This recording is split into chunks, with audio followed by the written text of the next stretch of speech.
The Grey King by Susan Cooper, Book 1, The Golden Harp, The Oldest Hills. He remembered Mary had said, "They all speak Welsh most of the time, even Aunt Jen." "Oh dear," said Will. "Don't worry," his sister said. "Sooner or later they switch to English. If they see you're there, just remember to be patient. And they'll be extra kind because of your having been ill. At least they were to me after my mumps." So now Will stood, patiently alone on the windy grey platform of the small station in Taiwan, in a thin drizzle of October rain, waiting while two men in the navy blue railway uniforms argued earnestly in Welsh. One of them was small and wizened, gnome-like. The other had a soft, squashy look, like a man made of dough. The gnome caught sight of Will. "Beth Simbod," he said. Excuse me," Will said. "My uncle said he'd meet me off the train in the station yard, but there's no one outside. Could you tell me if there's anywhere else he might have meant?" The gnome shook his head. "Who's your uncle, then?" inquired the soft-faced man. "Mr. Evans, from Bryn Crug, Flude Farm," Will said. The gnome chuckled gently. "David Evans will be a bit late, boy, Bach. You have a nice dreamer for an uncle. David Evans will be late when the last trump sounds. You just wait a while. On holiday, is it?" Bright dark eyes peered inquisitively into his face. "Sort of. I've had hepatitis. The doctor said I had to come away to convalesce." "Ah," said the man, nodding. The man nodded his head sagely. "You look a bit peaky, yes. Come to the right place, though. The air on this coast is very relaxing, they say, very relaxing, even at this time of the year."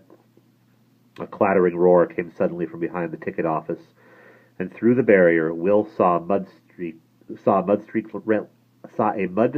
Land Rover drive into the yard, but the figure that came bounding out of it was not that of the small, neat farmer he vaguely remembered. It was a wiry, gangling young man, jerkily thrusting out his hand. "Will, is it? Hello, Da sent me to meet you. I'm Reese." "How do you do?" Will knew he had two grown-up Welsh cousins, old as his oldest brothers, but he had never set eyes on either of them. Reese scooped up his suitcase, as if it had been a matchbox. "That all you have? Let's be off," he nodded to the railway men. "So that's she?" "Lawn, did you look?" "Did you look?" said the gnome. "Caradog Pritchard was asking for you or your father round here this morning. Something about dogs." "A pity you haven't seen me at all today," Reese said. The gnome grinned. He took Will's ticket. "Get yourself healthy now, young man." "Thank you," Will said. Perched up in the front of the Land Rover, he peered out at the little grey towns as the windscreen wipers tried in vain, twitch, creak, to banish the fine misty rain from the glass. Deserted shops lined the little street, and a few bent figures in raincoats scurried by. He saw a church, a small hotel, more neat houses. Then the road was widening, and they were out between trim hedges, with open fields beyond, and green hills rising against the sky, a grey sky, featureless with mist. Reese seemed shy. He drove with no attempt at talking, though the engine made so much noise that conversation would have been hard in any case. Past gaggles of silent cottages they drove, the boards that announced vacancy of bed and breakfast swinging forlornly now that most of the holiday visitors were gone. Reese turned the car inland toward the mountains, and almost at once Will had a strange new feeling of enclosure, almost of menace.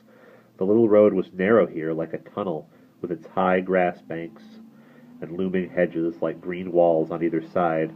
Whenever they passed a gap where a hedge opened to a field through a gate, he could see the green-brown bulk of hillsides rearing up at the grey sky, and ahead, as bends in the road showed, open sky briefly through the trees. A higher fold of grey hills loomed in the distance, disappearing into ragged cloud. Will felt he was in part of Britain like none he had ever known before, a secret enclosed place with powers hidden in its shrouded centuries, at which he could not begin to guess. He shivered. At the same moment, as Reese swung round a tight corner toward a narrow bridge, the Land Rover gave a jerking leap and lurched down to one side, toward the hedge. Braking hard, Reese hauled the wheel and managed to stop at an angle that seemed to indicate one wheel was in the ditch. "Damn!" he said, with force, opening the door. Will scrambled after him. "What happened?" "That is what happened." Reese pointed a long finger at the near side front wheel, its tire pressed hopelessly flat against a rock jutting from the hedge. "Just look at that! Ripped it right open, and so thick those tires are you would never think." His light, rather husky voice was high with astonishment. "Was the rock lying in the road?" Reese shook his curly head. "Goes under the hedge. Huge it is. That's just one end. I used to sit on that rock when I was half your size." Wonder had banished his shyness. "What made the car jump then?" "That's the funny thing. Seemed to jump, it did. Right on it. Sideways. It wasn't the tire blowing that feels quite different." He straightened, brushing away the rain that spangled his eyebrows. Well, a wheel change now." Will said hopefully, "Can I help?" Reese looked down at him, at the shadowed eyes and the pale face beneath the thick, straight brown hair. He grinned suddenly, directly at Will for the first time since they had met. It made his face look quite different, untroubled and young. "Here you come down after being so ill, to be put together again, and I'm to have you out in the rain changing an old wheel? Man would have 50 fits. Back to the warm with you, go now." He moved round to the rear door of the square little car and began pulling out tools. Will clambered obediently up into the front of the Land Rover again. It seemed a warm, cozy little box, after the chill winds blowing the drizzle into his face out on the road. There was no sound there among the open fields, under the looming hills, but the soft whine of the wind in telephone wires, and an occasional deep "baa" from a distant sheep, and the rattle of a spanner. Reese was undoing the bolts that secured the spare wheel to the back door. Will leaned his head back against the seat, closing his eyes. His illness had kept him in bed for a long time, in a long blur of ache and distress, and fleeting anxious faces. And although he had been back on his feet for more than a week, he still grew tired very easily. It was frightening sometimes to catch himself breathless and exhausted after something so ordinary as climbing a flight of stairs. He sat relaxed, letting the soft sounds of the wind and the calling sheep drift through his mind.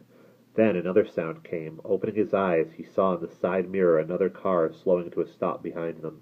A man climbed out, thick-set, chunky, wearing a flat cap, a raincoat flapping over rubber boots. He was grinning for no good reason. Will instantly disliked the grin. Reese opened the back of the Land Rover again to reach for the jack, and Will heard the newcomer greet him in Welsh. The words were unintelligible, but they had an unmistakable, jeering tone. All this sort of conversation, indeed, lay as open in meaning as if Will had understood every word. The man was clearly mocking Reese for having to change a wheel in the rain. Reese answered, curtly but without crossness. The man looked deliberately into the car, walking forward to peer in at the window. He stared at Will, unsmiling, with strange, small, light-lashed eyes, and asked Reese something. When Reese answered, one of the words was "Will." The man in the raincoat said something else, with a sneer in it this time, directed at both of them, and then, without warning, he broke into an astonishing tirade of rapid, bitter speech, the words pouring out, flurried and guttural, like a churning river of blood. Reese appeared to pay no attention at all. At last the man paused, angry. He swung round and marched back to his car. Then he drove slowly on past them, still staring at Will as he went by. A black and white dog was looking over the man's shoulder, and Will saw that the car was in fact a van, gray and windowless at the back. He slipped down into the driver's seat and pulled open the window. The Land Rover lurched gently up into the air beneath him as Reese heaved on the jack. "Who was that?" Will said. "Fella called Carrydog Pritchard, from up the valley." Reese spat enigmatically on his hands and heaved again. "A farmer. He could have stayed and helped you."